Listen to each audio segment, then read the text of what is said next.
I will hand over to Daniel. I'm really excited to hear from you. Okay, well, maybe temper your enjoyment, and maybe I'll begin. So, my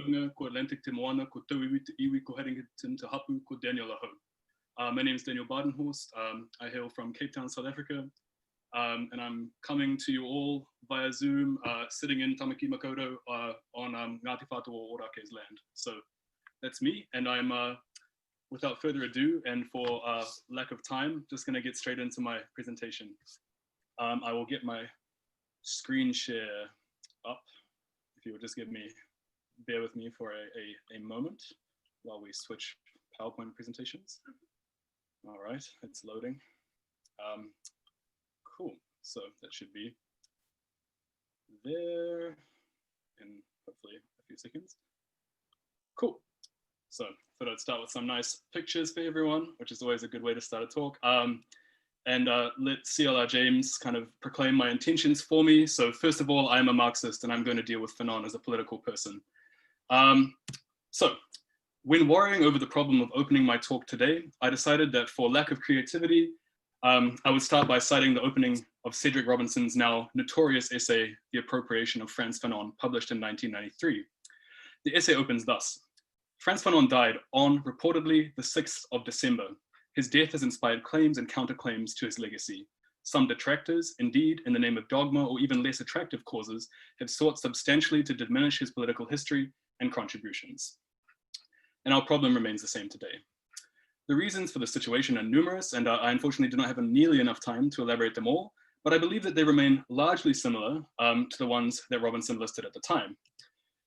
On the one hand, we live and are educated in societies which were and are subject to extraordinary levels of anti-communist propaganda and have very little familiarity with the content and nature of the communist thinkers which inspired the world to revolution throughout the 20th century.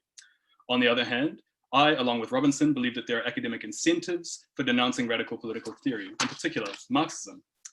But nonetheless, it is the case that Fanon's Marxism is under-discussed. When it is discussed poorly, and as a result, the content of his political thinking, especially his Marxist debts, remain practically unknown or unexplored, right?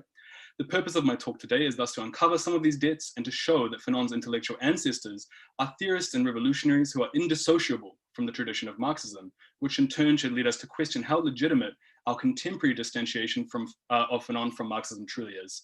But before I get into this, I'll just recount the usual story as it goes in Fanon's scholarship today, for context, for those of you unfamiliar with the debates, right?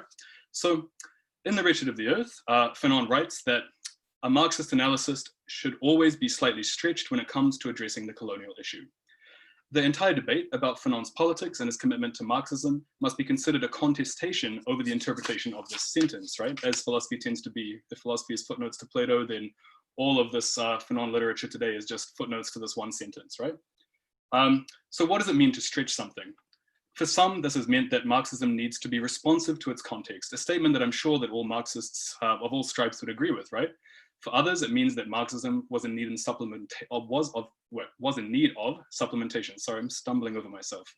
For others, still the plasticity implied by stretching took on an explosive character, and Marxism needed to be blown apart from within because it was inherently limited, right? Needless to say, a diversity of readings of this sentence exists, right?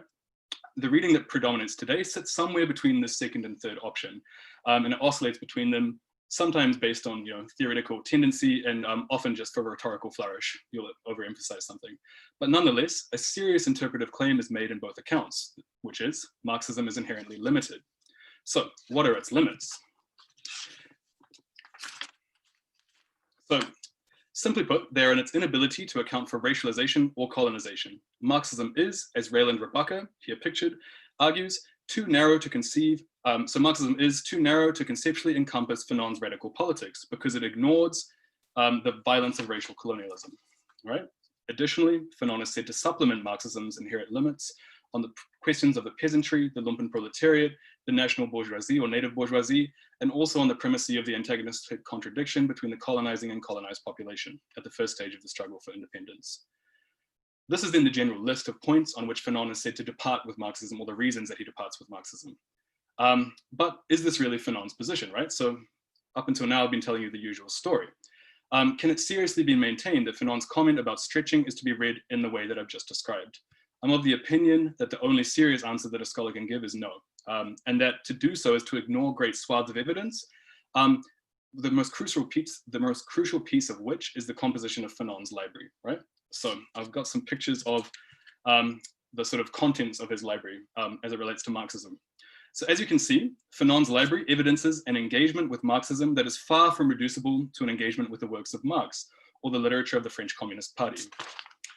Not only are there screeds of Lenin, there are also, over 30 texts penned by Mao and a splattering of Ho Chi Minh's as well.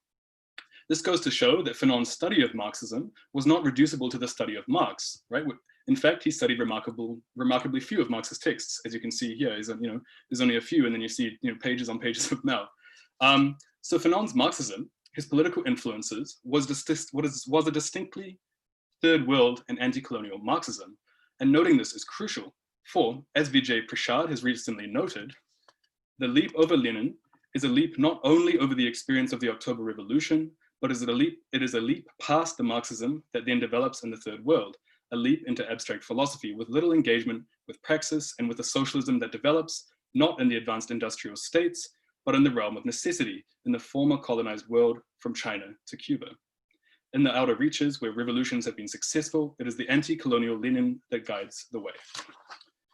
And as historian Robin D.G. Kelly has noted, who's a student of Cedric Robinson, with which the talk opened, Maoism is the crucial and historically misunderstood variety of Marxism, which forms the intellectual basis for most of the Black radical politics in America throughout the 20th century.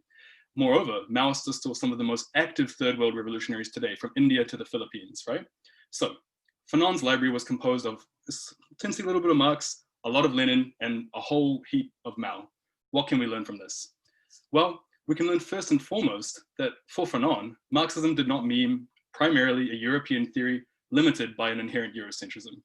More strongly, we can claim that for Fanon, Marxism was a revolutionary, anti-colonial, decolonial theory developed in colonized countries by colonized and racialized peoples, which took the question of national liberation, of people's war, and of racialization seriously. Marxism wasn't stuffy old white dudes, as it is so often characterized today. It meant the theory and practice that recently liberated a whole nation from Tsarist oppression, guided the Vietnamese people to cast off the yoke of French imperialism, and which was being developed in the practice of racialized human beings the world over. Given that we know this, in what sense does Fanon break with Marxism? Or rather, to state the question perhaps more accurately, to what extent does Marxism mean what it has come to mean in the academic world of Fanon studies in the 21st century?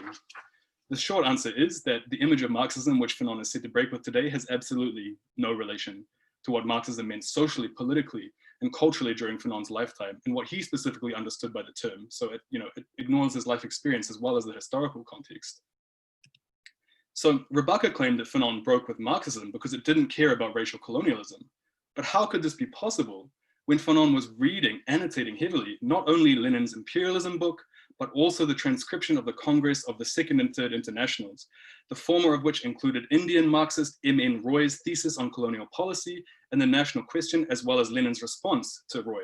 How could it be possible when Fanon was reading the Marxist works on colonialism and capitalism, penned by Tran Duc Thao, Ho Chi Minh, and all of these people like Mao? I think that any philological, historical, or biographical work on this question renders it impossible that Fanon perceived Marxism to be lacking on these questions. It's simply preposterous that he could have read these texts and made the claims that the Fanon scholars are saying that he would make today. There were, to be sure, chauvinistic and downright reactionary tendencies, especially in the French Communist Party amongst the French working class and socialists. But these were the same people criticized not only by Frantz Fanon, but also by Aimé Césaire, Jean-Paul Sartre, and Lenin, who first coined the term social chauvinists and the labor aristocracy to describe the attitude and orientation of the proletariat of Europe to their colonial counterparts. And here's a quote that I'm now just going to skip over for want of time. So here it's really important to recall the quotation from Aimé Césaire, the Negritude scholar, Fanon's former teacher, intellectual opponent, and subsequent governor of Martinique, wherein he states in his resignation from the French Communist Party that, "I believe I have said enough to make it clear that it is neither Marxism nor communism that I am renouncing, and that it is the usage that some have made of Marxism and communism that I condemn. Some Marxists are broken with, for sure, but Marxism is explicitly saved by Césaire, and actually existing Marxist revolutions are celebrated, right? So he in the same letter cites, you know, a complete admiration for what Mao is doing in China and what the Vietnamese are doing in Vietnam. So this same statement could have been made by Fanon. A bunch of racist communists were the source of Fanon and Césaire's misgivings. But for both Martinician thinkers, Marxism was irreducible to the people and thoughts associated with the French Communist Party. And this is really what I'm trying to emphasize here today. So, Fanon's Marxism is not the Marxism imagined in our contemporary conjuncture. Does this allow us to reassess Fanon's so-called break with, or sort of radical innovation with regards to Marxism? I noted earlier that Fanon is said to have supplemented Marxism's limited analysis on at least 3 questions. This is on the peasants, the lumpen proletariat, and the native bourgeoisie, right? So first, Fanon was seen to give the peasants a sort of a greater and increased revolutionary role that was denied hitherto in Marxism, supposedly. Is this a novel theoretical production? Hardly. Marx already in his late writings on the Russian peasant communes indicated the important role that the peasantry has to play. Marx has by no means shared in a sort of reductive vision of political agency, which sees only the industrial working class as having this having an agential role in history. Moreover, the question of the peasantry was a primary thematic of Lenin and Mao's political theorizing. Both held that the peasantry was central to the making of revolution and the building of the post-revolutionary society.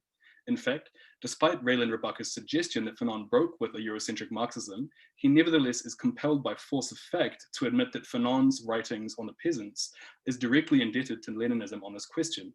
But Rebecca is unfortunately alone in this, and a lot of the Fanon scholars that are working with Marx today are like Marxist humanists, which is a tradition that is distinctly anti-Leninist. So there's a strong kind of sectarian reasons for why no one wants to talk about Lenin in Fanon scholarship today. Second, we have the lumpen proletariat, right? This example is most often invoked as an example wherein Fanon breaks decisively with Marxist theorizing, and even really recent Fanon scholars who read Marx extensively are reproducing this suggestion. They say that for Marx, the lumpen proles are a largely reactionary element, not particularly important and almost always regressive, whereas for Fanon, on the other hand, the lumpen proles are a source of revolutionary energy and potential. But of course, as before, the question is far more complex.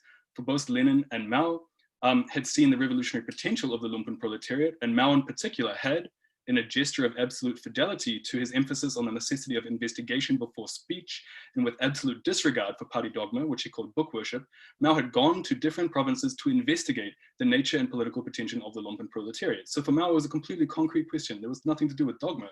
He found that they were far from being simply reactionary. Instead, he saw them as a volatile yet indispensable group who, because they were not formally invested in any given prevailing institution, could be brought to the revolutionary cause. Lenin's analysis was similar and was also informed by this sort of investigatory work. So put more pointedly, each of these thinkers used Marxism's theoretical resources to think through the specificity of their situation. To this extent, they stretched Marxism, but nobody in their right mind today would call either of these thinkers anything but Marxist revolutionaries, right? It would be crazy to say Lenin's not a Marxist. How stupid would you sound if you said that? Come on. So Fanon then is informed by Mao and Lenin's work on the question of the strategic importance of the lumpen proletariat, and we can see that he's reading the texts in which these people make these cases. And it must also be said that Fanon's position on the lumpen proles is not nearly as simple as uncritical celebration. I said that Lenin and Mao considered the lumpen proles as a group that could be won over to the revolutionary cause, and Marx himself had entertained the possibility when theorizing about contexts other than France and the Paris Commune. For Marxists, the lumpen proletariat role is changeable according to context. They could become the roving gangs of brown shirts of Hitler's rise in the Weimar Republic, or insurgents destabilizing colonial infrastructure in French-occupied Vietnam. Fanon's position was actually no different. Without political consciousness, Fanon was deeply concerned, and he expresses these concerns in Wretched of the Earth in the quote that I have on my slides. He's deeply concerned that they could become counter-revolutionary henchmen, as they had recently done in the Congo. And this is actually a situation that motivates Fanon to write the intervention in Wretched of the Earth. So that the recent forms of counter-revolution throughout Africa is motivating Fanon to think really hard about these questions. So all of this is to say that Fanon's position on the lumpen proletariat does not deviate in the slightest from these great Marxist thinkers. And it is in absolute continuity with the writings of the two Marxists he read most closely, right? Lenin and Mao. And finally, the question of the national bourgeoisie must be posed. The usual story has it that Marxists saw the bourgeois revolution as a necessary stage toward the socialist and eventually communist revolution, right? We have this kind of stagist reading. As a result, it claimed that the Marxists saw it as necessary to ally during national liberation struggles with elements of the colonial bourgeoisie against the colonists. Fanon's position is decidedly different from this, of course, and not only does he reject the notion that a native bourgeoisie should be partnered with, but he also rejects wholesale the suggestion that there must be first a bourgeois and then a socialist revolution. Decolonization for Fanon requires no bourgeois stage and instead ought to immediately embrace socialism, not the socialism, mind you, of the Soviet Union, or even the socialism of Mao's China, but a socialism in Africa and of the sort that W.E.B. Du Bois had already called for in the first International Conference of the Negro Writers. It is worth noting that actually Du Bois was excluded from this conference because of his communist sympathies, so he had to only send a telegram to state his support. Yet, did Marxists see these stages as necessary? Did Marx believe this? Of course not. No matter how common the accusation, we have now enough definitive evidence to answer this question in the negative. Marx himself simply did not believe in the existence of historical stages, and Lenin, already at the onset of the Bolshevik Revolution, he was ruthlessly criticizing elements of the party, particularly Plekhanov, for believing that the Soviets, peasants, and workers must ally themselves with the bourgeois class, because he saw that this class would always be reactionary, and he was totally right?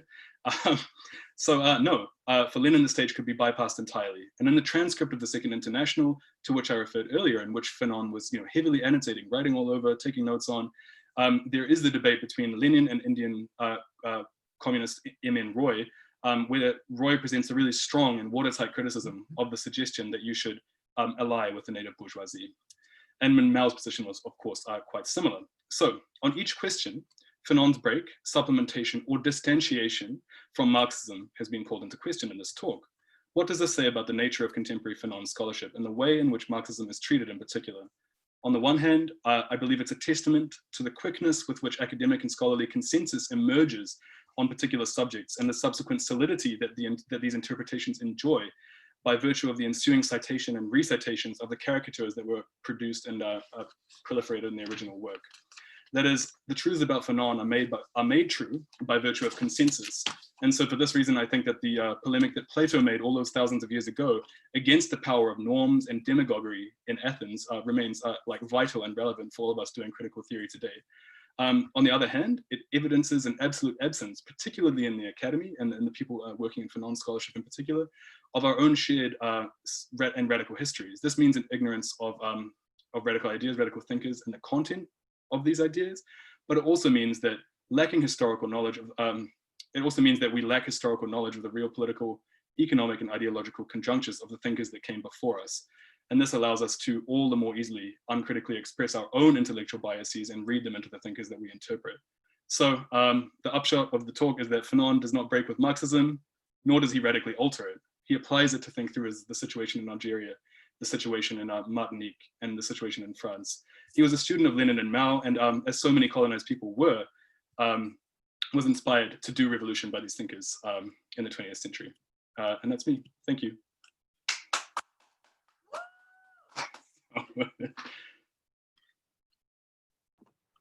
That was fantastic, Daniel. Really, really cool. I am trying to maximize the thing so I can see everybody on my view to ask for anybody got any questions. I'm doing the same.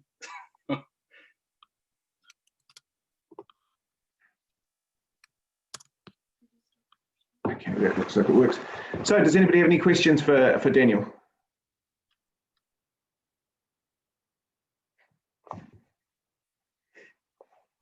Champsy. Well, I don't know, maybe this is a shitty question. I don't know if I'm formulating it. I mean, of course, Marxism is like, it's a very diverse ecosystem, right? And, just almost no two big thinkers look alike. And I was wondering, Perry Anderson's book on Western Marxism. So he's talking there about Western Marxism as a mutation, right? A mutation from Second International Marxism that has a set of characteristics: pessimism, a focus on the superstructures, turn to philosophy, the context of defeat.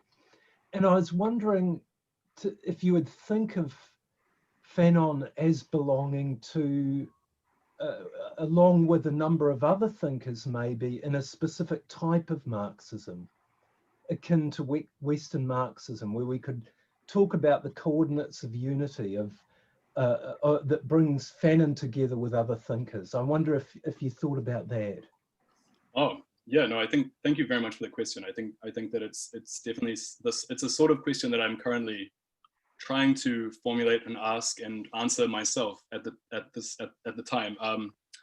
And I've yet to find him in any real unity with anyone, but I would say that provisionally I would put him alongside this this version of third world Leninist Marxism that Vijay Prashad talks about as like the anti-colonial Lenin. He seems to have, it doesn't bear a name, and no one has yet given it a name, but that's mostly because they want to strip him out of his Marxist heritage and make Fanon something else over here that has nothing to do with Marxism. And so there's no one's yet done the work of no one's doing the classificatory work, but I'm definitely interested in that question for sure. We'll see. It needs to be written. It does.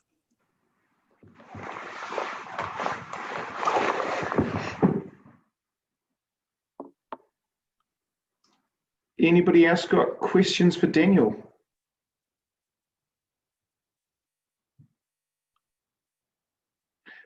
I don't know, this isn't really a question other than the beginning of a conversation that would probably be best had over a coffee or something like that, but be really interested, and I think we've had a couple of email exchanges about this or something in the past, but about what you make of Coulthard, and you know, in terms of a stretching of Marxism to account for the sort of you know, colonial question and stuff like that, and you know, like I'm thinking you can probably guess that I'm a bit of a fanboy, but yeah, thoughts?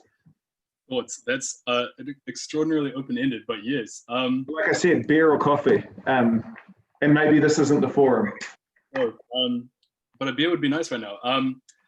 I actually really like Coulthard a lot, and I think that he, unlike Fanon, who kind of just assumed that his readership would know that he's directly doing a Marxism, right? Like it's Fanon kind of in the context. You read all the thinkers that he's working with, you see the people he's in conversation with. It would be very hard. I think one would be very stretched to say that he didn't realize that he would be read as a Marxist, and I think that he was read by a Marxist, and that caused him a bit of trouble among the conference of the Negro writers and stuff that he was attending.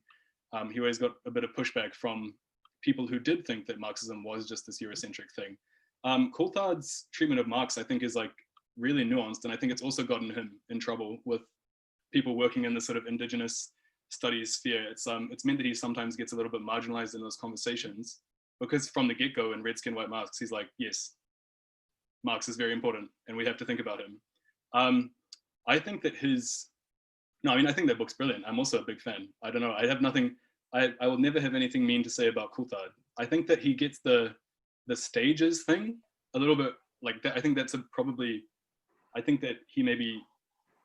bit simple in light of the recent evidence that we've gotten about Marx's views on that stuff with the Mega 2 archival research into the manuscripts and all of this sort of stuff.